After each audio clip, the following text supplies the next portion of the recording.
아멘.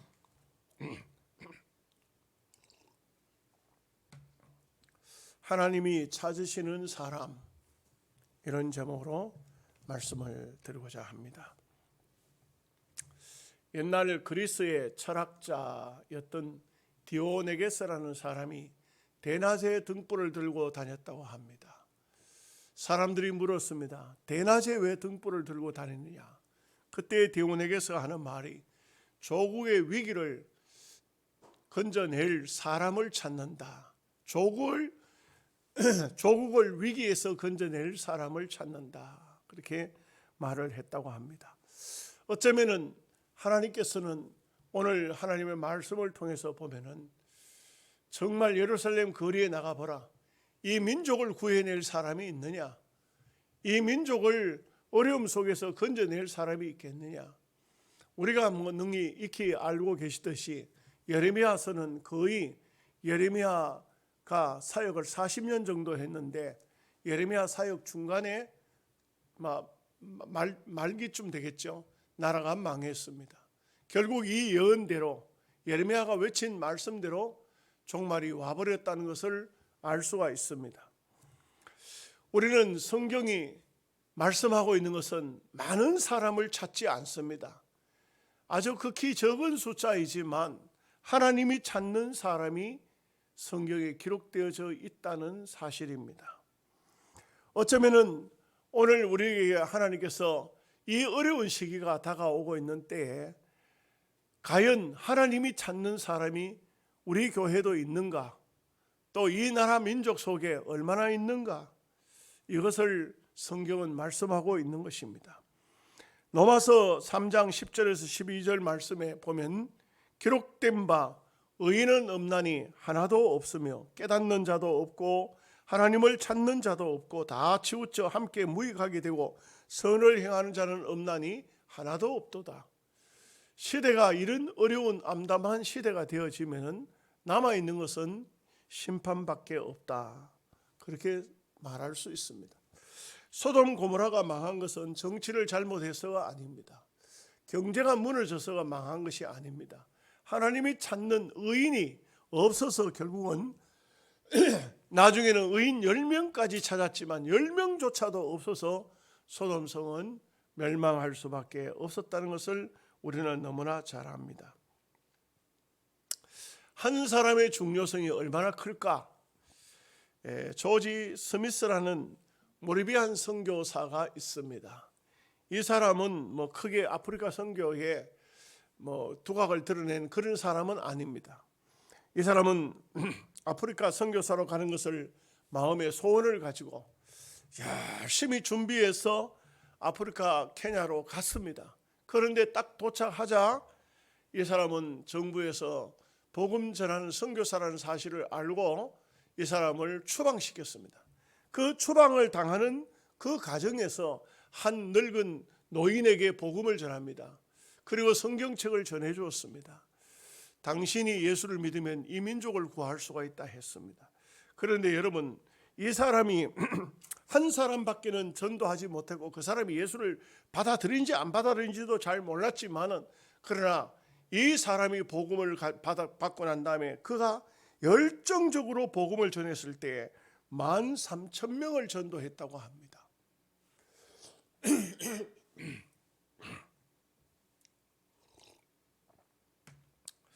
그래서 조지 스미스라는 사람은 딱 한 사람을 전도했지만 이 한 사람이 케냐를 변화시키는 선교사, 전도자의 역할을 감당함으로 수많은 사람을 하나님께로 돌아올 수 있게 했다는 것은 이거 참 너무 신기한 얘기가 아닐 수가 없습니다. 물론 그 속에는 하나님의 성령의 역사가 있었겠죠. 우리가 하나님이 찾으시는 사람을 성경에서 보면은 하나님께서 찾으시는 사람은 그렇게 특별한 사람이 아닙니다. 엘리야를 하나님께서 부르셨는데 이 엘리야는 야고보 선생이 말하기를 성정이 우리와 같다. 성격이, 성품이, 그 삶이 우리와 다르지 않다는 겁니다. 똑같다는 겁니다. 우리가 어떻습니까? 추우면 춥다, 더우면 덥다, 배고프면 배고프다, 좋으면 좋다, 싫으면 싫다. 똑같은 사람이로되 하나님께서 그 한 사람을 통해서 그 악한 아합의 시대에 850명의 가짜 선지자를 완전 처단하고 백성들로 하여금 여호와 그분이 하나님이시라는 것을 알릴 수가 있었다는 것을 알 수가 있습니다. 하나님이 찾으시는 사람은 어떤 사람인가? 이것을 주의 깊게 우리가 말씀을 생각하고 우리도 하나님이 찾으시는 사람이 되어야 되겠다 하는 것입니다. 첫째는 하나님은 의로운 사람을 찾고 계십니다. 의인 10명이 있으면 소돔성이 멸망을 면할 수가 있었습니다. 예루살렘 거리에 가봐라. 정말 의로운 사람이 있는가? 정의로운 사람이 있는가? 이것을 찾고 있는 것이 하나님의 말씀이라고 할 수가 있겠습니다. 사람이 시대가 어려워지고 힘들어지면 제일 문제가 뭐냐면 본인은 의를 행할 생각하지 않고 다른 사람에게서 의를 찾으려고 하는 것이 사람들의 생각입니다. 그래서 다른 사람을 욕하고 비방하고 이렇게 하면서 자기 자신은 돌아보지 않는 것입니다. 우리가 하나님의 의로운 사람을 어디서 찾아야 되겠습니까? 그것은 내 속에서 찾아야 됩니다. 여러분, 성경을 통해서 보면은 정말 믿음의 사람들 중에 조국을 위해서 자기 목숨도 아까워하지 않았던 사람들이 있습니다. 구약의 한 사람을 딱 꼽으라면 모세를 특별히 말할 수가 있겠고 신약에서는 바울을 말할 수가 있을 것입니다. 출애굽기를 통해서 보면은 모세는 하나님의 백성들이 우상을 섬기고 죄를 짓고 했을 때에 출애굽기 23장을 보면 하나님께서 내가 이 백성을 버리겠다고 합니다. 그때 모세가 엎드려서 얼마나 하나님 앞에 기도하는지 모릅니다. 하나님, 이 민족 버리면 안 됩니다. 만약에 이 민족을 버려버리면 하나님이 애굽 땅에 살고 있던 이 히브리 백성을 건져내 가지고는 가나안 땅에 들 힘이 없으니까 광야에서 죽였다고 말할 겁니다. 그러면 하나님의 영광이 어떻게 됩니까? 오늘 우리가 이 모세의 기도를 상당히 본받을 필요가 있어요. 우리는 다 부족하지 않습니까? 다 연약하고 죄 많은 인간들이죠. 하나님, 저를 써주세요. 저를 붙들어 주세요. 제가 부름을 받아 하나님 백성이 되었는데 제가 믿음으로 안 살고 말씀대로 안 살아서 버림을 받게 되면 하나님의 영광이 어떻게 되겠습니까? 이 모세가 기도한 것은 매우 중요한 것입니다. 하나님의 영광을 위해서 기도했고요. 그 다음에 모세는 이런 말을 합니다. 이런 기도를 합니다. 하나님, 만약에 이 백성을 버리실 것 같으면 차라리 이 백성을 살리시고 나를 버리시옵소서. 하나님 그렇게 하실 수는 없지만 모세는 백성들이 없는 곳에 있을 수가 없다 이거예요. 그러니 차라리 이 백성을 살려주시고 나를 버리시옵소서. 나의 이름을 생명책에서 제하여 버리소서. 얼마나 모세가 하나님 앞에 매달려 기도했던지 하나님께서 모세에게 나중에는 그렇게 말씀하십니다. 모세야, 내가 백성들과 함께 가리라. 모세가 모세 한 사람이 히브리 백성 다 죽을 수밖에 없는데 그 백성을 살린 것입니다. 여러분, 사도 바울이 기도한 내용이 무엇입니까? 딱 성경 구절 한 구절을 꼽으면 로마서 9장 3절, 나의 형제 곧 골육의 친척을 위하여 내 자신이 저주를 받아 그리스도에서 끊어질지라도 원하는 바로라. 바울의 간절한 마음이 뭐냐면 하나님, 이 히브리 백성을, 나의 골육 친척 형제들을 만약에 구원하실 수만 있다면 나는 그리스도에게서 끊어질지라도 원하는 바입니다. 나는 버림을 받더라도 이 백성은 살려달라, 이런 말이 되는 것입니다. 여러분, 그리스도인들은요, 옛날부터 우리 한국 교회가 복음이 들어오면서부터 어떤 역할을 했을까요? 그리스도인들은 나라와 민족을 위해서 정말 희생하고 봉사하고 했던 것이 그리스도인들의 모습이었습니다. 일제시대 때 복음은 좀 일찍 들어왔지만 일제시대 때 그때 참 교회가 얼마나 핍박을 당하고 어려움을 많이 겪었습니까? 그런데도 불구하고 이 나라 민족을 위한 애국자들이 그리스도인들 중에 가장 많았다는 것입니다. 여러분, 민족의 지도자 33명 중에 16명이 기독교 지도자들이었습니다. 기독교의 숫자는 너무나 적은 숫자였지만 그러나 민족을 이끌어가는 지도자 속에는 바로 기독교인들이 16명이나 있었다는 이 말은 무엇을 말해주고 있습니까? 절반 정도가 바로 기독교인이었다. 이것은 나라와 민족을 위해서 얼마나 그들이 몸과 마음과 희생을 다했는가 하는 것을 알 수가 있습니다. 이 16명의 기독교인들, 물론 다른 독립 운동가들도 마찬가지지만 다 이렇게 독립운동하고 해서 감옥살이하고 어떤 사람은 죽고 어떤 사람은 이 동족을, 이 나라를 위해서 목숨을 바쳤지 않습니까? 의인의 삶이라는 것이 무엇일까요? 민족을 살리는 것. 크게 말할 때 육신의 민족과 영적인 민족이라고 할 수 있겠죠. 하나님의 나라와 이 세상, 이 민족을 위해서 살리고자 하는 그 마음을 가지고 있는 사람을 하나님은 그런 의인을 찾고 계신다는 것입니다. 여러분, 보트피플에 대한 얘기는 여러분들이 다 알고 계시죠. 참 나라가 망하고 나면요, 그 민족 속에 발을 붙일 수가 없으니까 쫓겨나지 않습니까? 바다를 향해 떠돌아 다닙니다.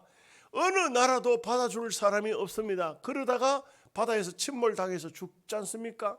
얼마나 기가 막힌 것입니까? 우리는 나라와 민족을 위해서는 빠짐없이 변함없이 기도해야 됩니다. 정말 우리가 사는 시대는 위태위태하지만 그래도 아직도 살만한 세상입니다. 그래도 우리 대한민국처럼 이렇게 신앙의 자유를 얻고 있는 나라가 그렇게 많지 않습니다. 참 얼마나 힘들고 어려운 이 땅 위의 기독교인들이 기독교 역사를 보면 얼마나 많은 아픔과 고통과 괴로움을 많이 겪어왔습니까? 이제 우리 장로님도 기도하셨지만 또 이제 새해가 다가오면은 대통령 선거가 있습니다. 정말 훌륭한 지도자가, 좋은 지도자가 나와야 되는데 지금은 우리 인간적인 생각으로 봐서는 크게 희망이 없습니다. 그러면 우리가 어떻게 해야 되겠습니까? 지금까지 어떤 삶을 살아온 지도자들일지라도 우리가 그들을 위해서 기도해서 정말 그들이 이 민족을 올바른 길로 이끌 수 있어야 되겠습니다. 어떻게 어두운 면에서 보면은 전부 포퓰리즘을 일으키고 있는 이런 모습들을 보면은 암담하기 그지 없습니다. 그래서 정말 우리 대한민국이 살 수 있는 그런 민족을 살리는 부정과 부패가 없고 거짓 또 이런 것들이 발붙이지 못하는 그런 나라가 되도록 우리가 기도해야 할 것입니다. 시편 127편 1절 말씀에 여호와께서 집을 세우지 아니하시면 세우는 자의 수고가 헛되며 여호와께서 성을 지키지 아니하시면 파수꾼의 깨어있음이 헛되도다고 성경은 말씀하고 있습니다. 그래서 우리 하나님께서 이 민족을 지켜주셔야 되고 하나님이 이 민족을 붙들어 주셔야 됩니다. 특별히 우리 그리스도인들이 어떤 삶을 살아야 될까요? 마태복음 5장 13절에 너희는 세상의 소금이 만일 그 맛을 잃으면 무엇으로 짜게 하리요? 후에는 아무 쓸데없어 다만 밖에 버려져 사람에게 밟힐 뿐이라. 우리가 이 세상을 탓하기 전에, 세상을 욕하기 전에 우리가 소금이 되고 우리가 정말 빛이 되고 우리가 살아있는 의인이 되어야만 이 민족과 또 하나님의 은총을 입을 수가 있다는 것입니다. 두 번째는 의로운 예언자를 찾고 계십니다. 의로운 선지자, 의로운 예언자. 언제든지 민족이 어려울 때는 의로운 사람을 찾았다는 사실입니다.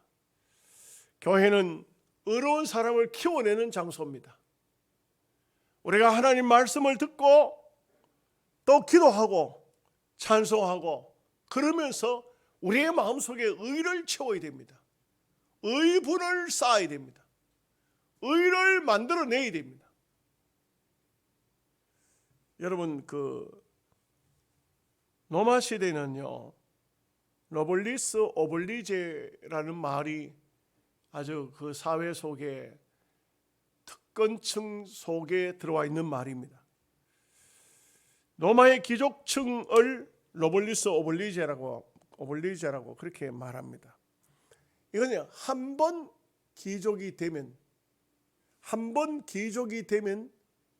그 사람은 귀족의 삶을 사는 것이고 자녀들도 귀족이 되는 것이고 우리로 말하면 사대부 양반입니다.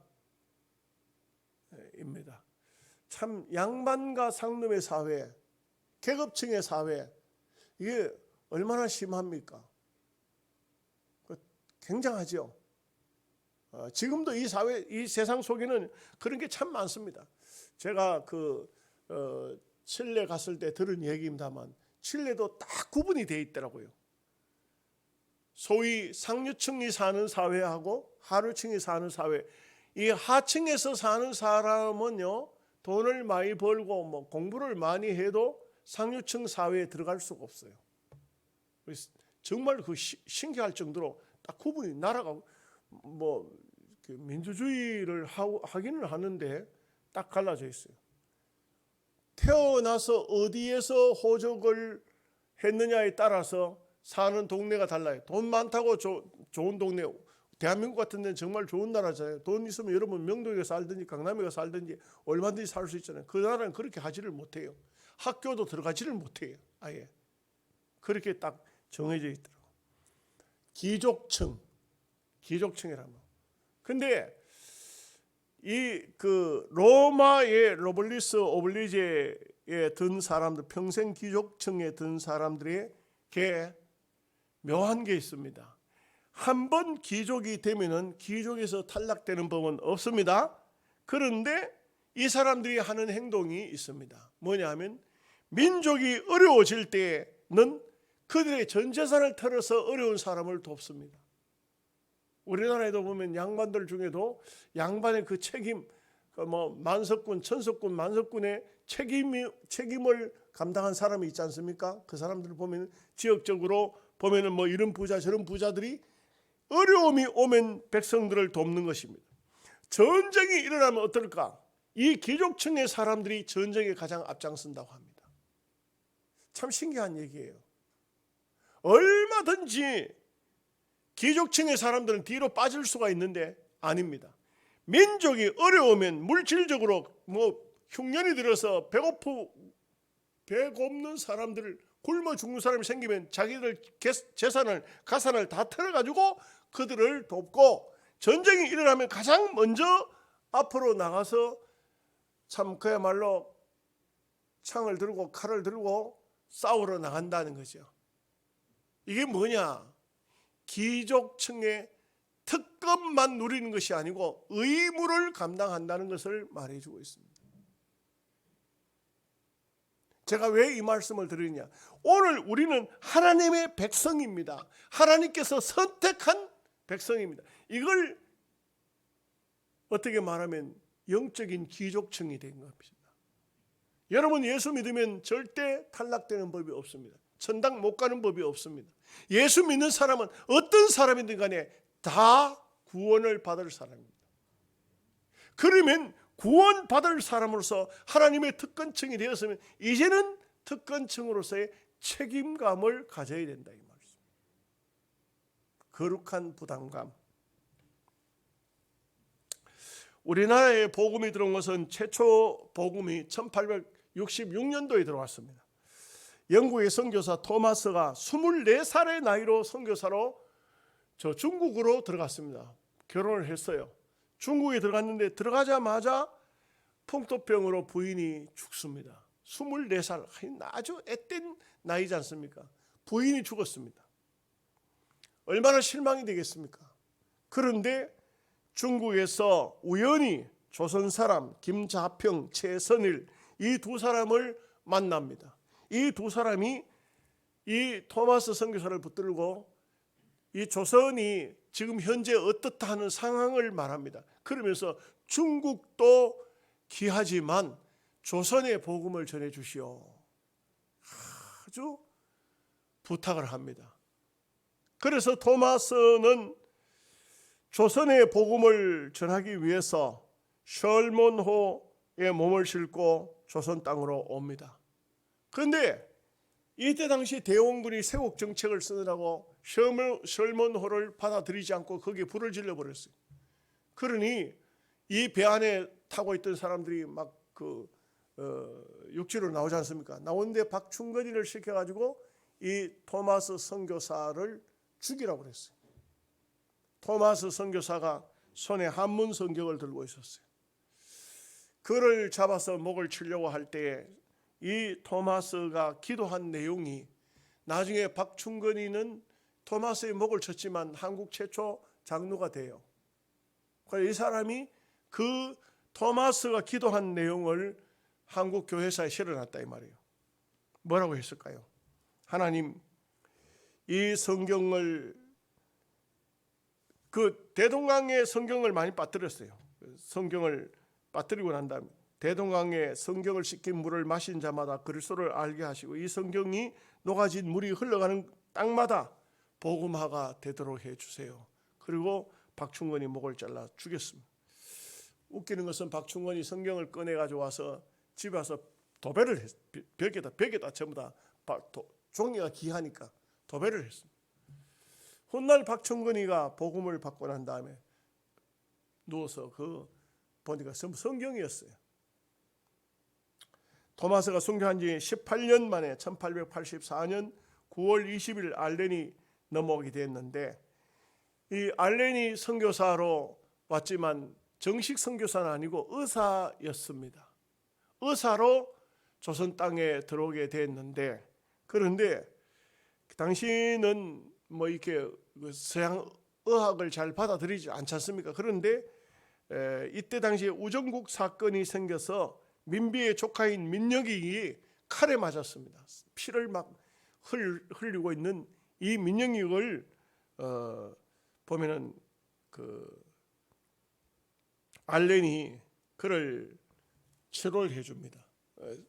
찢어진 그 칼에 맞은 사람을 상처를 소독을 하고 꺼매고 이렇게 해가지고 그를 고쳐줘요. 그러자 고종의 인정을 받아서 궁중에 출입하는 그런 사람이 되어지죠.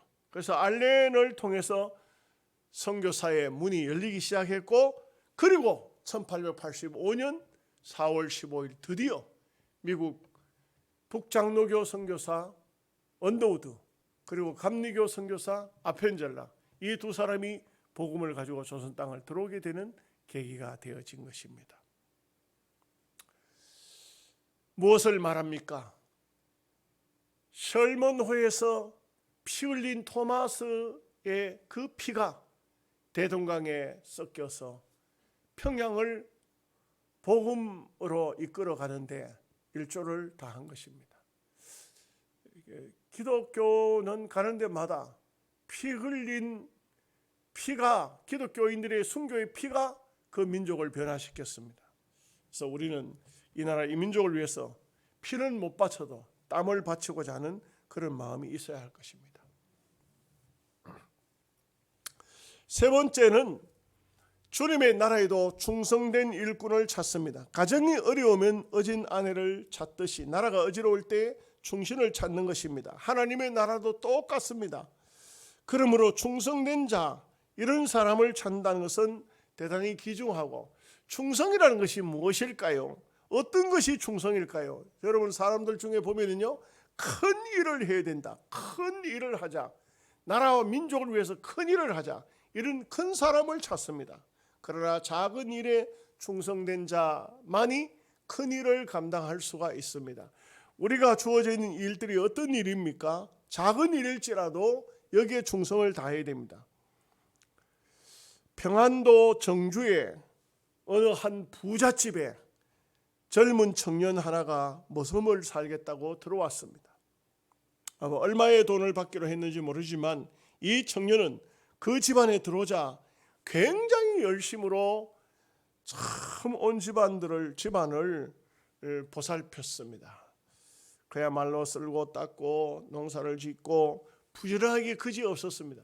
그런데 이 젊은 청년이 할 일이 아닌 것을 하는 것을 주인이 보았습니다. 뭐냐면 주인의 요강단지를 가지고 가서 그 요강을 비우고 강에 가서 그 요강을 씻어 가지고 오는 것을 보고, 저거는 시키지 않은 일인데, 이렇게 주인이 본 것입니다.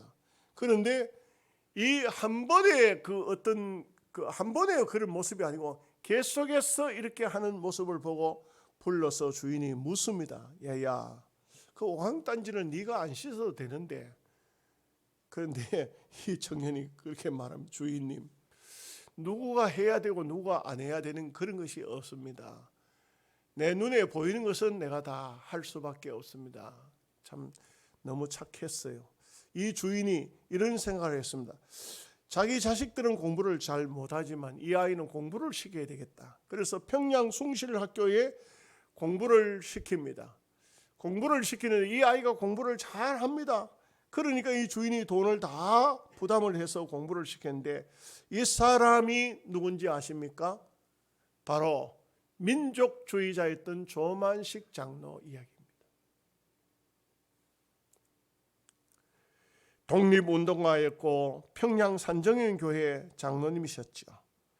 잠언서 25장 13절 말씀에 충성된 사자는 그를 보낸 이에게 마치 추수하는 날에 얼음 냉수 같아서 능히 그 주인의 마음을 시원케 하느니라.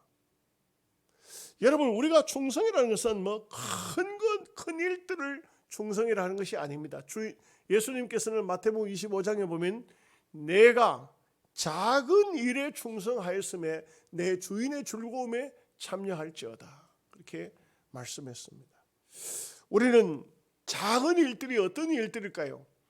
오늘도 헌금을 드린 성도들 가운데서 보니까 하나님 맡은 직분에 감당하게 달라, 그렇게 했어요.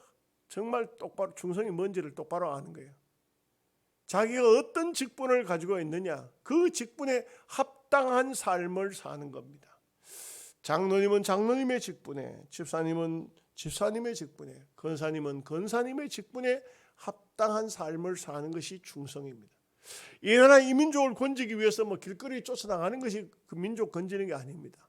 정말 내게 주어져 있는 하나님 보시기에 아름다운, 그리고 말씀을 통해서 의를 키운 이런 성도들이 결국은 하나님 보실 때 아름다운 하나님이 찾는 사람일 것입니다. 우리 영양서북교회는 비록 이 영양의 자리를 잡은 시골 교회지만, 그러나 분명한 것은 하나님이 찾는 성도, 하나님이 찾는 주의 백성들이 되어서 하나님 앞에 영광을 돌리는 우리 모두가 되시기를 주님의 이름으로 축복합니다. 아멘. 기도하겠습니다.